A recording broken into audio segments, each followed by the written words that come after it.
मैं परेशानियों के ऊपर मैंने एक टूल दिया है सर, उस टूल का नाम मैंने दिया है कि जब भी कोई समस्या आए, जब भी कोई परेशानी आए, जब भी कोई प्रॉब्लम आए, तो उसे एक टूल पर आप मेजर कर लीजिए, उस स्केल पर नाप लीजिए।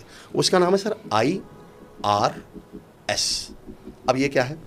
आई मतलब इमेजिनरी प्रॉब्लम, कि कहीं वो जो प्रॉब्लम है वो आपकी इमेजिनरी प्रॉब्लम तो नहीं है, वो कल्पना तो नहीं है, क्या पता वो समस्या हो ही ना, कल्पना हो आपकी। बोले जी कैसे आइडेंटिफाई करें?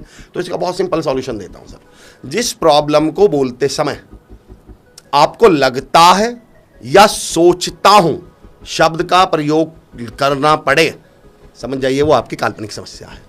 मुझे लगता है दुनिया मुझसे चिढ़ती है, तो इसका मतलब भाई साहब आपको लग ही रहा है दुनिया चिढ़ रही होती तो आप कहते दुनिया मुझसे चिढ़ती है, आपको लगता नहीं। फिर ऐसा थोड़ी होता है मुझे लगता है कि आज गर्मी है, नहीं भाई साहब, गर्मी है, गर्मी है। ऐसा कैसे हो जाएगा कि मुझे लगता है आज गर्मी है? आप सीधा बोलोगे आज गर्मी है सर, और अगर ठंड बोलनी हो तो आप ये थोड़ी बोलेगे मुझे लगता है ठंड, आप ये बोलेगे ठंड है सर, तो लगेगी थोड़ी, वो पता चल जाएगी कि है।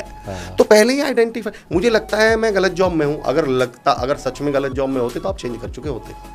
इसका मतलब आपको लग रहा है, मुझे लगता है बॉस मेरे खिलाफ है, अगर लग रहा है, सिर्फ लग रहा है, तो समझ लीजिए ये आपकी कपोल कल्पना है, इमेजिनेशन है। आर क्या है सर? आर मतलब रियलिटी, वास्तविकता। मैं कहता हूं चेक कीजिए आपकी समस्या सच में समस्या है भी। आर मतलब रियलिटी, रियलिटी मतलब सच्चाई। एक बच्चा मेरे पास आया, सर मेरी एक प्रॉब्लम है। मैंने कहा बताओ बेटा क्या है? बोले सर मेरी एक प्रॉब्लम है, मेरे पापा जी नहीं है। मैंने कहा बेटा मुझे इस बात का दुख बहुत है, और मैं आपसे ये कहना चाहता हूँ मेरे बच्चे, ये प्रॉब्लम नहीं है, ये रियलिटी है, सच्चाई है। अब इसका आप कुछ कर नहीं सकते। आपको यूपी पुलिस में जाना, आपको दिल्ली पुलिस में जाना है, हाइट कम है आपकी। अब आप कह रहे सर मैं पुलिस में जाना चाहता हूँ, मेरी एक प्रॉब्लम है पर हाइट कम है। बेटा ये तो रियलिटी है, ये समस्या कैसे हो सकती है? और IRS क्या है सर? समस्या, एक्चुअल समस्या। अब एक्चुअल समस्या कैसे बताएं सुरेश सर? अगर मैं आपको एक टूल दिखाऊं, एक इक्विपमेंट दिखाऊं, एक यंत्र दिखाऊं, बिल्कुल ताले जैसा, बिल्कुल लॉक, बिल्कुल ताले जैसा, पर उसमें चाबी लगाने की जगह ना बना रखी हो, वो स्पेस ना दे रखा हो चाबी लगाने का, तो क्या आप उसे ताला बोलेंगे? ना। वो दिखने में जो का तो बिल्कुल ताला है, शेप बिल्कुल ताले जैसी है, पर उसमें चाबी लगाने की जगह नहीं छोड़ रखी, क्या आप उसे ताला बोलेंगे? ना। मैं कहता हूं समस्या होने का हक केवल उस सिचुएशन को है जिसमें हल नाम की चाबी लग सकती हो, सॉल्यूशन नाम की चाबी लग सकती हो। और अगर उसमें चाबी लगाने की, सॉल्यूशन नाम की जगह ही नहीं है, तो फिर वो प्रॉब्लम भी नहीं है। वो या तो सर इमेजिनेशन है और या रियलिटी है, और अगर सॉल्यूशन नाम की जगह है तो फिर वो समस्या है। इसका सॉल्यूशन क्या है? इसका IRS, एक ऑफिसर होते हैं सर, इंडियन रेवेन्यू सर्विसेज, एक जॉब होती है।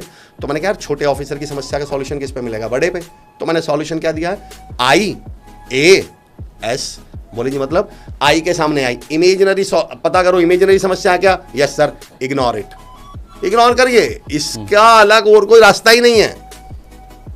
आर रियलिटी, सच्ची बात है, पापा जी नहीं है, हाइट कम है। IA एक्सेप्ट इट, कर लीजिए स्वीकार कि नहीं भाई मेरी हाइट कम है, कर लीजिए स्वीकार मेरा फैमिली बैकग्राउंड वैसा नहीं है जैसा मुझे चाहिए था, कर लीजिए स्वीकार कि मुझ पे इंग्लिश नहीं आती, कर लीजिए स्वीकार कि मेरी पढ़ाई वैसी नहीं है, कर लीजिए स्वीकार, एक्सेप्ट इट।